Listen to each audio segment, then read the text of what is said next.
death, destruction, or some other terrible fate.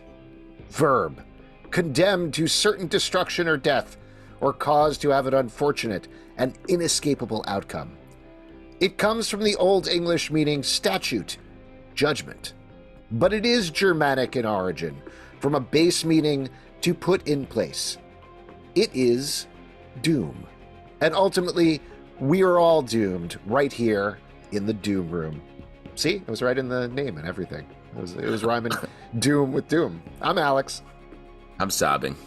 Boom, boom. I'm crying. I'm Pete. I can't believe you just tried to rhyme doom with doom.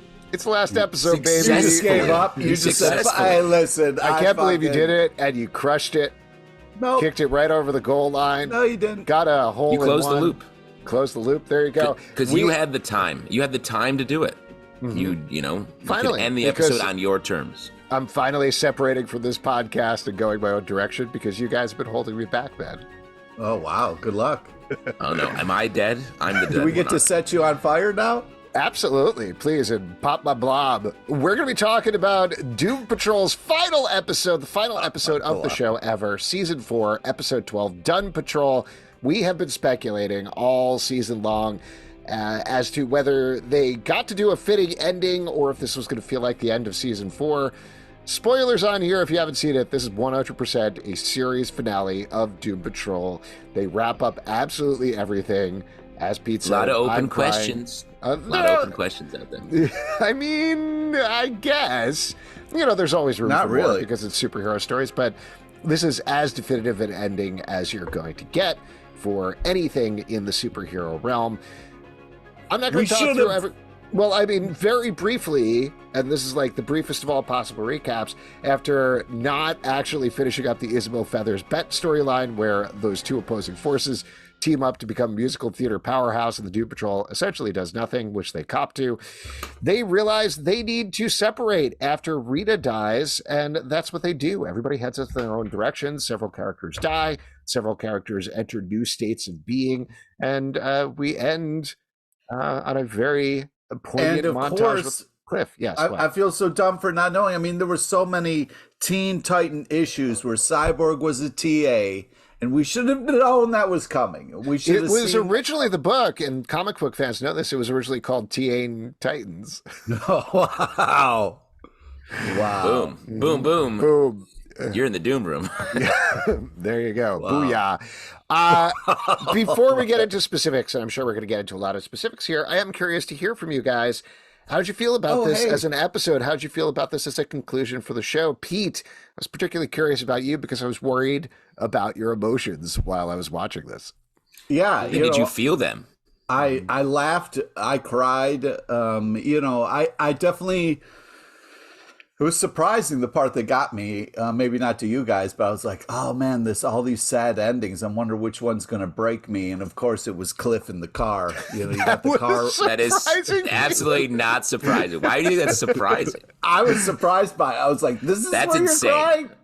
This is where you're crying? That is the most obvious thing that's happened. The car perspective of his life moving forward. Oh my God, it got me so good. How did you know? What part of Titanic did you cry at? The part where he's at the front of the ship shouting how happy he is, or the end where the ship sank?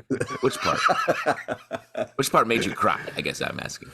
Yeah. I guess my big question is, you were surprised that Cliff, your favorite character of the show, dying in a car, your favorite thing on the show, was the thing that got you? No, I was just, as these sad endings were happening, I was like, oh man, I'm not crying. Look at me, I'm fucking made of steel. Nothing can get to me now. And then you're Cliff, and I was a you mess. Psycho. You're Cliff. You're like, I'm made of metal. Nothing bothers me. I'm cool. And then your eyes went away at the end. Full of tears. Yeah, in my eyes went out as I watered up. I wasn't as surprised as Pete, I guess, but I was surprised how affecting the end was, and the way they went to Cliff as the final moment and the final sort of character here, and gave him this almost poignant short film about, parenthood and time, that I was really affected by it. I didn't cry, but I had like chills. I was really, it was very good. And were you like, oh man, I got to fix up my Subaru, make sure it's going to last for generations, you know? Yeah, I guess given the spectrum of all the emotions that I was feeling and Cliff was feeling, and then the one thing about a car, I definitely felt the car thing. Yeah, you were like, oh man, I got to get my Subs in check. Yeah, because otherwise, what are my children going to have all these experiences in? Exactly. I love that sequence. Like you, Justin, I was very curious, given that everybody was separating, how we were going to end it, what the last shot was going to be. And I think they crushed that. Like, maybe what you're responding to, Pete, is I was surprised they end with Cliff, but I think that's kind of where things started, right? So that's how you're going to come full circle in a way. It started in terms of the show, not in terms of the continuity of the show. So of course you have to end with him, and of course you have to end with the last shot. And I thought the last line, "It's okay, I made it home," that's the one that got me like a little choked up. It's really good. There. And also, just while we're talking about that montage at the end, I loved that they didn't shy away from the bad parts, you know? Agree. I loved that. It was also a weird back-to-back watch. This is a spoiler for another show. I know you guys don't watch Rick and Morty, but they did basically the same thing at the end of Rick and Morty this week as well, where they had a montage of an entire person's life and didn't shy away from the bad parts. And it was very affecting in a very similar way, even though the end result where Rick and Morty went to the end versus where Doom Patrol went to the end were very different. But it's a very effective technique. You know, it probably goes back farther than this, but I always think of it as like the genesis is the beginning of Up, those first 5 minutes where you're like, oh my God, why am I crying at the first 5 minutes of Up as you go through this entire person's life? But it works very well.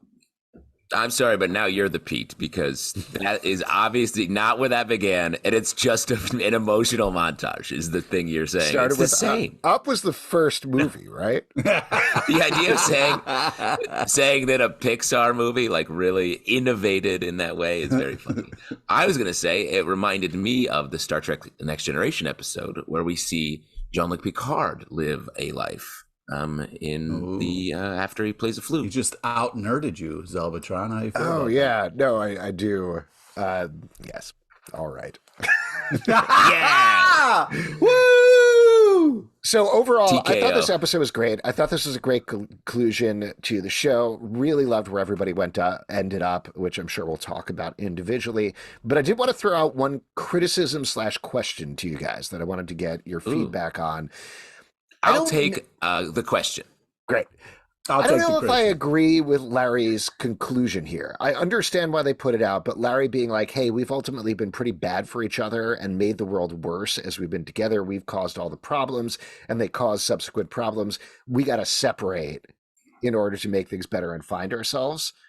I don't know if that's been the core ethos of the show the entire time. Like, that's true, but it is very kind of like, you know, you have to work on yourself to kind of be able to fit into a bigger picture thing. You know, if you're broken, you can't help as well as you could if you weren't type of philosophy. But I do agree with what you're saying. Like, I was upset that the choice that they made at Doom Patrol was like, well, the show's ending, we should break up as a superhero team. I was like, what? Well, we're breaking up at the end of this podcast. We're breaking up at the end of this podcast. This is the last one, so...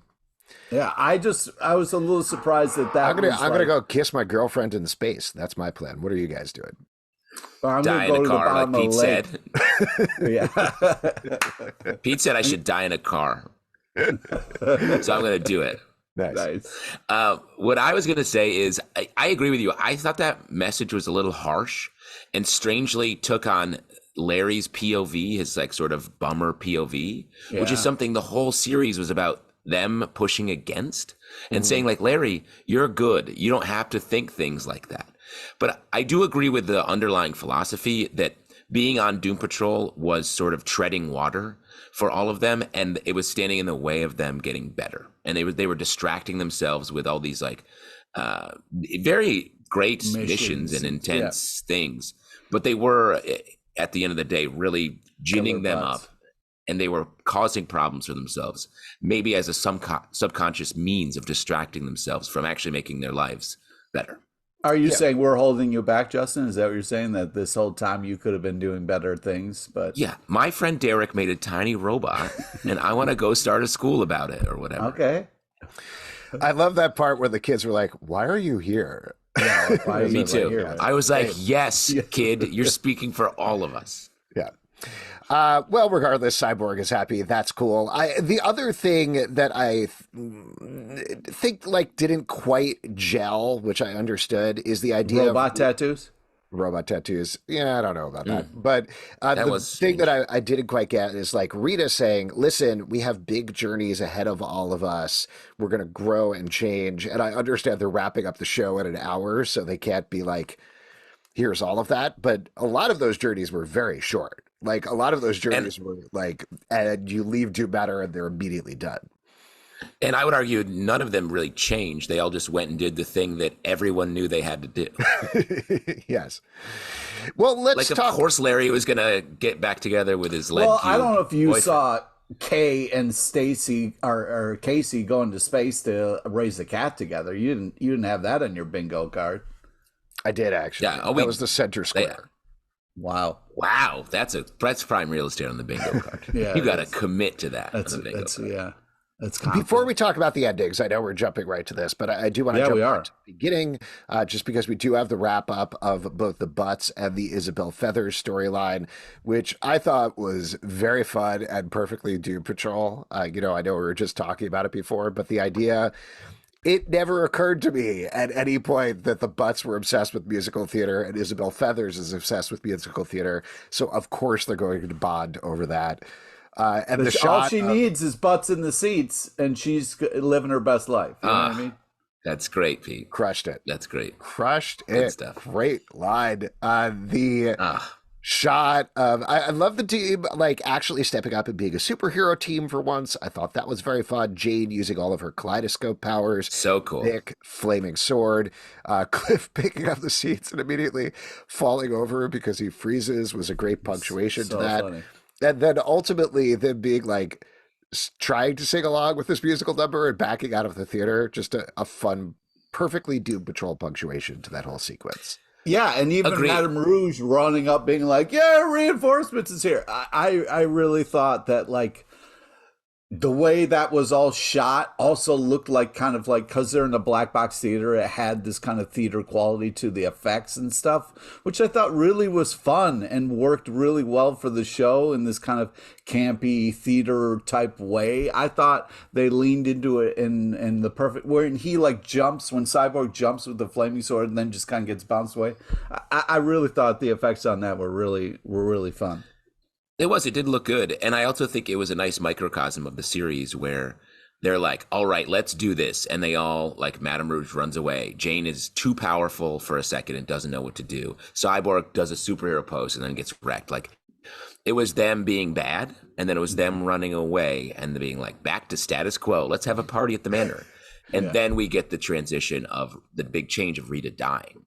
And so that breaks the model and the routine, and then they spin off. Well, I would argue the thing that breaks the routine is the fact that they all have breakfast but are civil about it and like being with each other. Like, to me, that is the big change in the series, because every single family meal they've had before, which was really dug down pretty hard, I think it was the last episode by Rita, is she just wants to get through one meal where like they're civil with each other and they have a nice time and enjoy each other's company. And that's ultimately what they get towards, is this idea that they don't hate each other. They don't want to get away from each other, which is something that's happened for 4 seasons. They are ultimately family, and families fight and they get annoyed at each other, but they like each other's company and love each other at the same time. And that's what I got from this meal, down to like Larry going through his rote, typical we didn't do anything stuff, and everybody being kind of okay with it.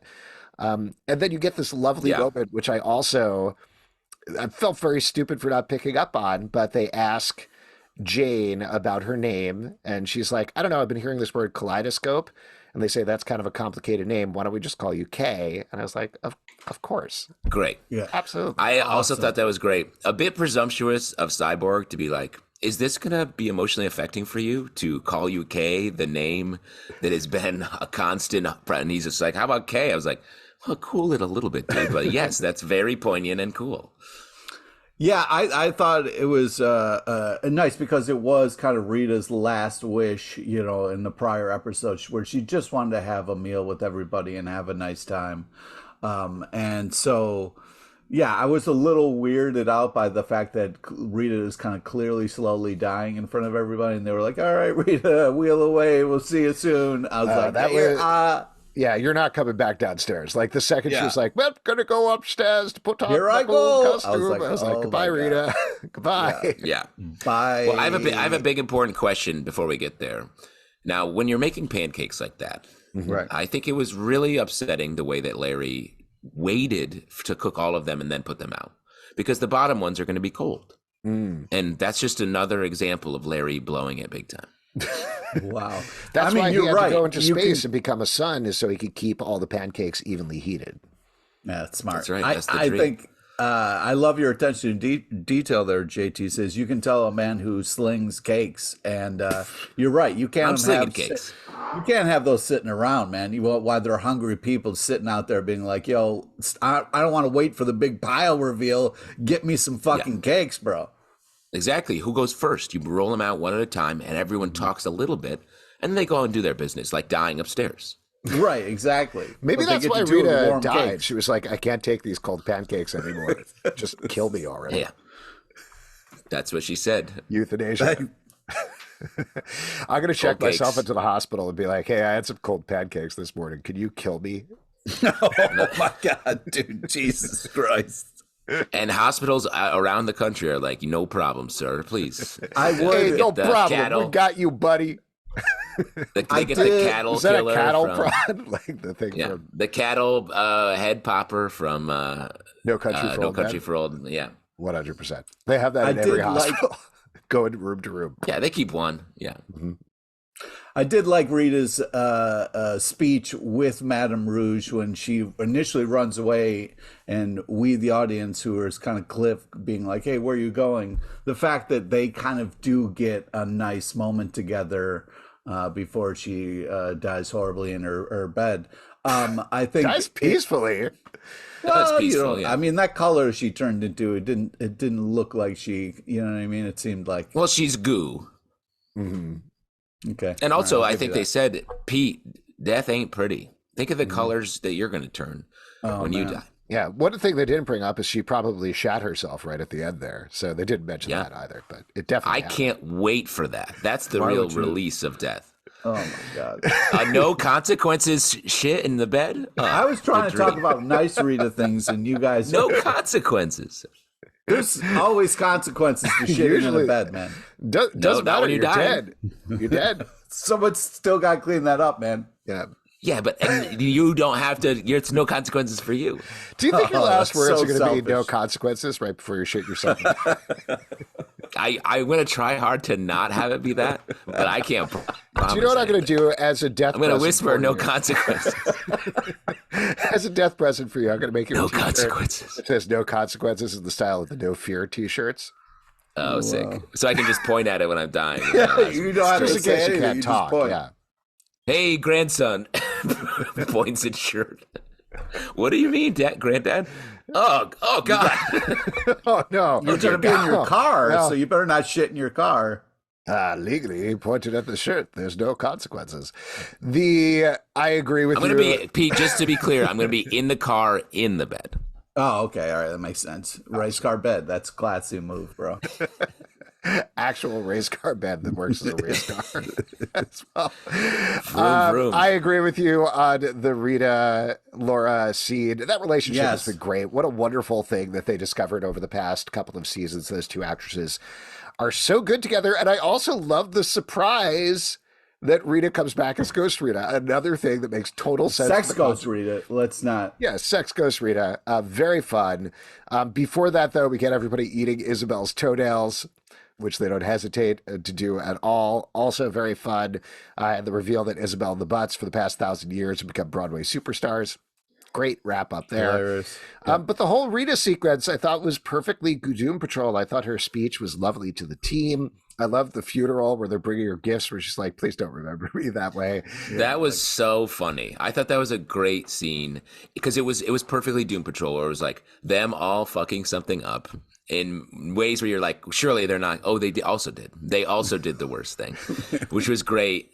And then her acknowledging it, something poignant and beautiful with Ave Maria from Kay. Yeah. And then popping the Rita balloon and it's stinking so bad.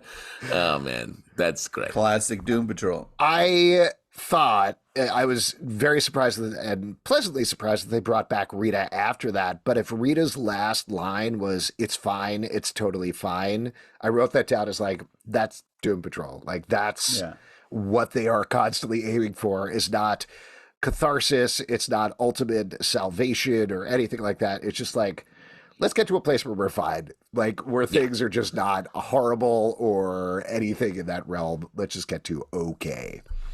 Well, and I also really like that because I agree that was great. And it was a great like counterpoint if you think about that versus the end with Cliff, where Cliff got to take in the expansiveness of life, all the good things and bad things, and really see it all before he left. And Rita was like, ugh, okay, it's fine. Like she's just in the moment was like, this is all fine. Who cares? Like it was a great sort of two takes on death. I just want to shout out, you get all the sex goes sex you want for I think that was Cliff's line about Rita as she was dying. And we got to pull Rita out of Satan's ass crack. Great Cliff living. Yeah, I was a little disappointed no one else wanted to save Rita, but yeah, I mean. Well, they all did except for Rita. Right. And they respected her wishes, which I liked. I liked knowing that that is part of the world, that you can go to hell and get the person back, or purgatory or whatever it was. And Satan's ass crack. Satan's ass crack. And ultimately deciding not to do that. Again, a very Doom Patrol thing to do. There's a great line, I think this is right after the funeral, where Cliff talks to Kay about her powers.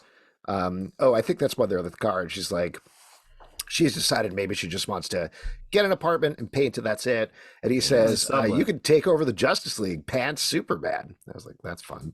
Very fun. Nice. But before we move off of Rita. Oh, yeah. Go ahead. I really liked the Larry Rita scene. I thought that was sort of the scene I was waiting for, where Larry got to sort of be real and not be such a downer. And their relationship was sort of central to the Doom Patrol. They were always the two that were there, I think, the most.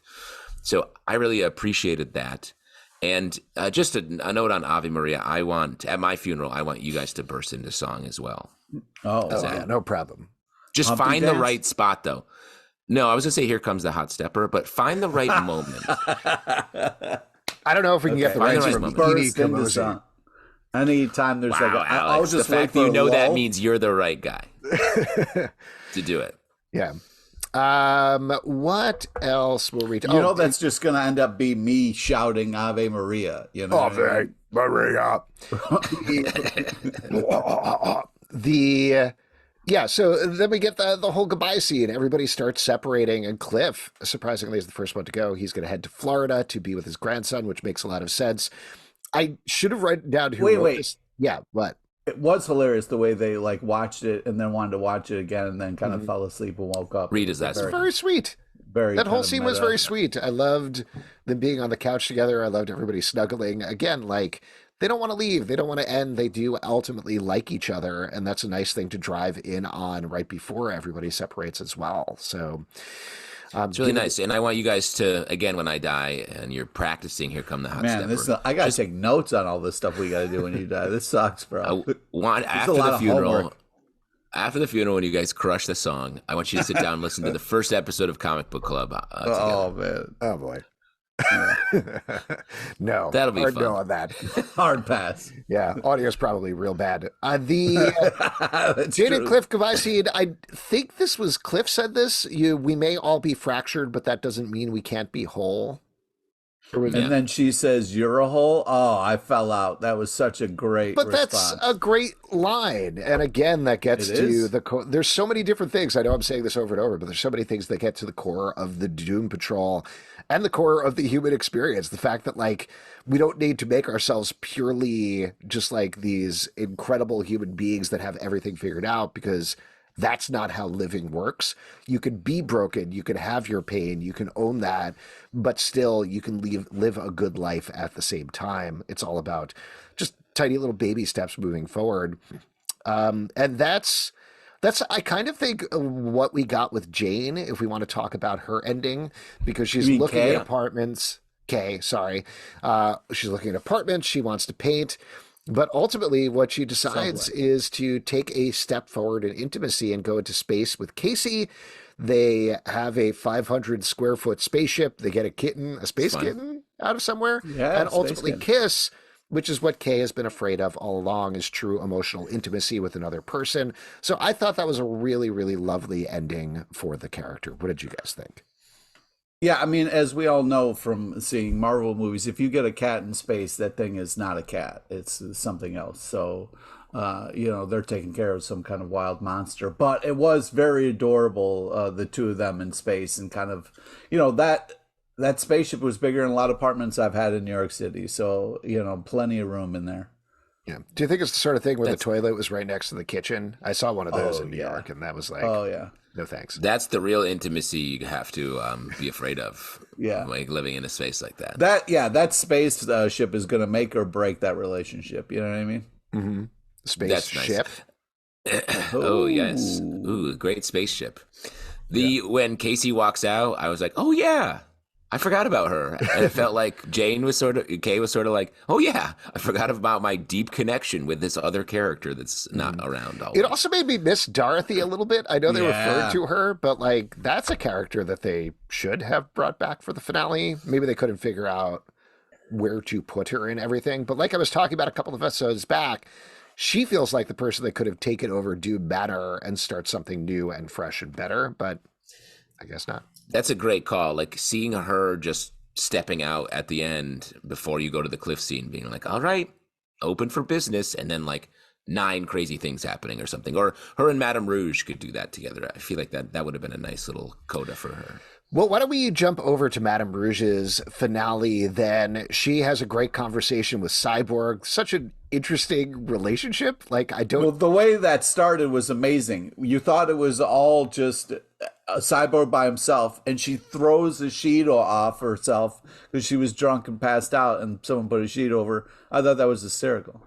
That was very fun. And the whole idea of, can you be both good and evil, which again gets to who she is, and Vic saying, I will essentially keep you in check if you go too far, I thought was great. And that last shot, having her go back to the ad farm and completely torch the place. With a blowtorch, yeah. Ending with Michelle Gomez cackling, fire lit on her face. Great. I mean, that to me lets you know the show knows what they have. You know what I mean? To have that moment, I was like, yes, you get it. You understand what we want. And it was just a perfect moment to have with such a great character. It was so cool the way they all turned around and were like, what the fuck? And then she's just smiling. Oh, just so much fun.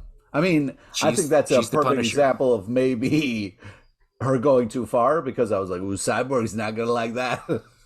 I agree. It was to have a conversation like, can I be good and evil? And then she goes and murders a ton of people. I thought it was like, oh, okay, really she's swinging like, all right, one way. Come and get me. Yeah, like, holy shit. Strong choices, but that was fun. And I don't want to move past something that happens right before that. We get to see lots of shots of the house. Something, and say goodbye room by room. Something that we also saw on the series finale of Riverdale. Which I think is an interesting pattern. No, that totally shocked me. Alex got. No, because the entire time I was like, this is weirdly like Riverdale with that montage showing the places, everybody dying essentially at the end or going to the afterlife. It's like, all right, there we go. I guess that's just what we're doing now. That's finales, baby. Yeah, but it's funny to have to say goodbye to rooms in shows. Yeah, boom, boom. I appreciate it. Boom, boom, say boom, goodbye to the Doom Room. There's a bunch of Doom Rooms. We should talk about Larry, because that was the wildest ending, I think, to me, where particularly like we were talking about Larry being like, we've done terrible jobs and we're terrible for each other. We should all separate. And then him almost having this manic catharsis where immediately is like, realizes the thing that everybody has known for 4 seasons. Oh, wait, I need to integrate with my negative spirit to protect me. He immediately realizes that, flies to the bottom of the sea, gets Rama, takes him to space, is like, it's cool, takes off his bandages, they kiss, and then they both turn into a sun, I assume. It was a lot of stuff very quickly, is my point. It was, especially in a character that's been basically in stasis and sort of trapped in his bad vibes for 4 seasons. To have him have like radical transformation was a bit intense, but I did like it all. Though him flying, it's sort of swim flying and then flying. I was like, oh, look at this dude, he's badass. But the only thing I was like, wait, so now Keeg, whose whole thing was like, he should live on his own. You're affecting him. He's a son now? He doesn't get to go do stuff? Yeah. That was weird to me, too. He's a baby son. Like with the previous negative spirit, it would make sense if they integrated. This was like, take your child and keep them in your body forever, which is strange. Yeah. It's a strange. You guys don't agree with that philosophy as parents? You're like, no? I keep trying to take my son and shove him back into my mouth, Titan style, but it doesn't work. Sorry, real quick, back into your mouth? What are you saying? I don't need to clarify. I don't need to clarify this stuff. Okay. Just felt like you want to say back to the future. Who are you, a lawyer? Get off my back. Case closed. No, I'm your dentist, and you got to keep that kid out of there. Keep shipping me tooths. But also, where was that son? He didn't fly that far into space. Is that just like another son fucking shit up? No, he became a son because he said that the last episode. He was like, I'm going to have to turn into a son? What does that mean? And then he turned into a son. But where's that son? Yeah, you can't just be a son. Oh, they just add a son. Yeah, you can't just add a son to the galaxy. You can't throw a son in there. Yeah, you can't. They should have had somebody referencing the fact that the entire Earth started to boil because of what Larry did. Yeah. Because they look like they flew like just above. They didn't fly to the moon, right? And they're throwing a sun out there. Fried. I assume what they actually did is went back to the negative spirits dimension or something like that, and it looked like a sun teasing that that is eventually what's down the road. Okay, all right. But yeah, at the same time, there were a lot of too many weird questions raised by that ending, I think, rather than closure, even though it was very nicely filmed.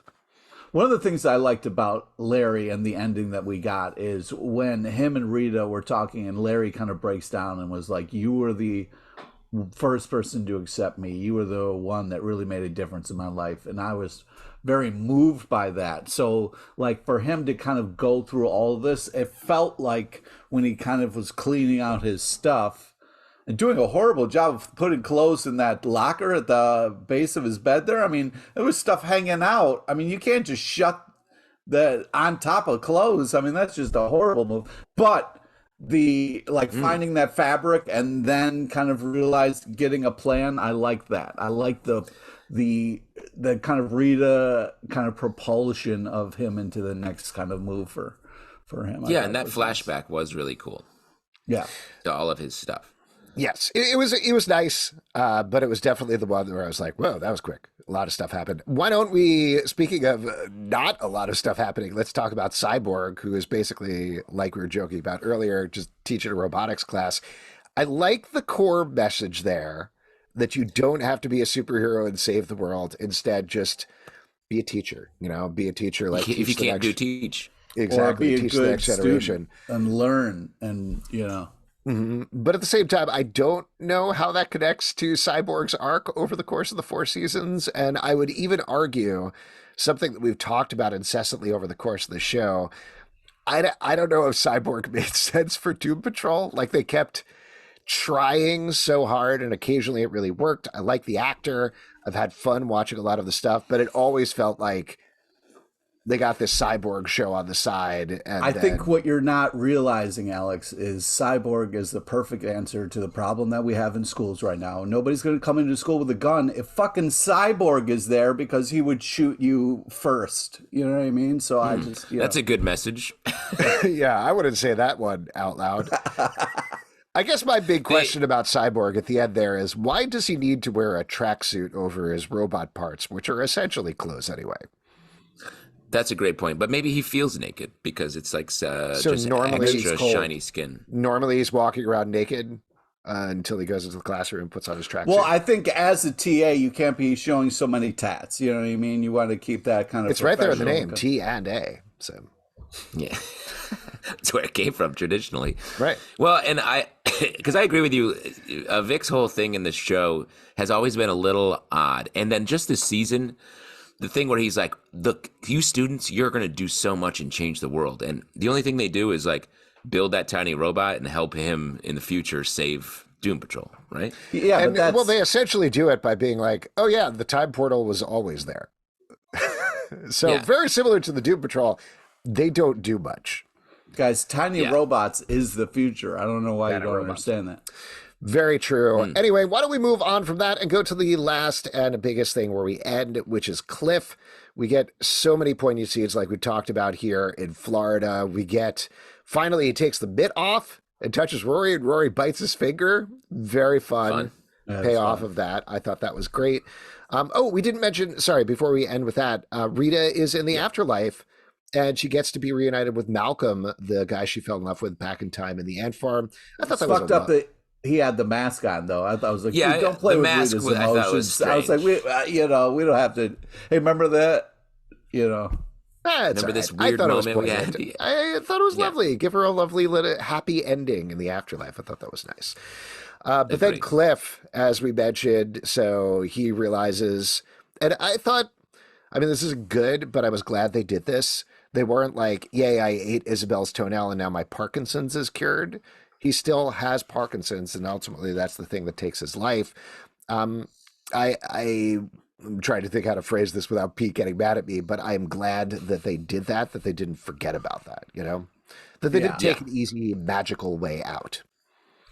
Yeah, that was really nice. I also, the buildup of the mitt, I was really worried about the delivery of that, but the fact that they kind of de-escalated it instead of it being like this huge, like, I'm taking off the mitt. I think they handled it in such a kind of like non-event way, but it was an event kind of thing. So I felt like that was really well done. Yeah, and the line that happens a little bit before the last scene, I thought I was coming home to live, but maybe I just came home to die. Ooh, I was that's like, rough. Oof. That's a rough thing to say to somebody, right? Like, hey, I'm here to die. It's like, hey, great, thanks. I say that every day when I get home from work. Quote unquote. Wow. Oh, nice. Which is what I'm doing right now in the basement. And like we talked about, the montage at the end, I thought was absolutely lovely, showing Rory's whole life, doing flashbacks to Cliff's whole life.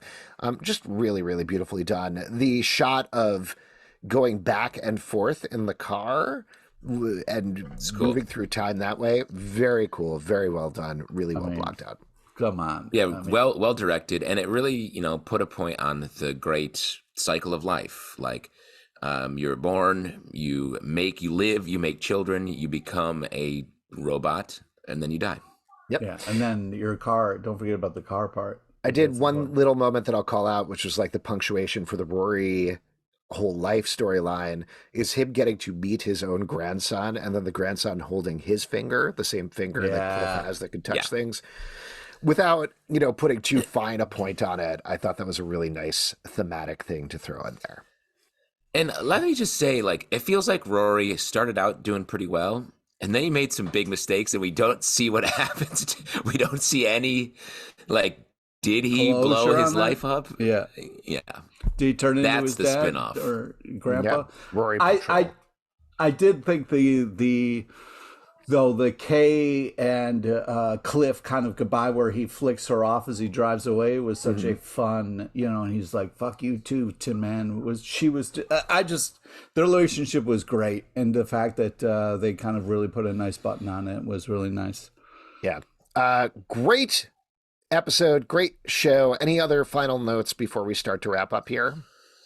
I just they really had time to epilogue these characters when I was watching it, and the big plot was resolved and the Rita stuff was happening. I was like, oh, this show's over, and there's still a full half of it left.